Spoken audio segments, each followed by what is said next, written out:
mebel sohasida yangilik olib kirsa, negativlik ko'payib ketib qoldi. Nima emish? Stanok Xitoynikimish. O'zbekistondan olishimiz kerak. O'zbekistonda stanok sohasi rivojlanmagan bo'lsa, bizda emas-ku, biz mebelchimiz. Biz o'z sohamizga mas'ulmiz.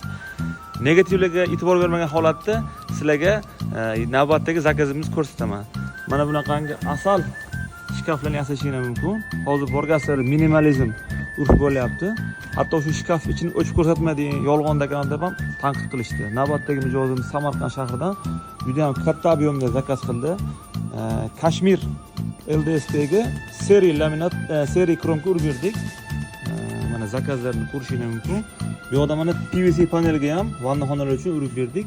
Juda ham sifatlar ajoyib tarzda chiqdi do'stlar. Biz negativlarga e'tibor bermagan holatda o'z ishimizni ustida davom etamiz va kimga shunaqa xizmatlar kerak bo'lgan bo'lsa, quyidagi raqamlarga aloqaga chiqib, bemalol foydalanishingiz mumkin. Buni biz akkuratni upakovka qilib, Samarqand shahriga Zarruh akaga yuboramiz.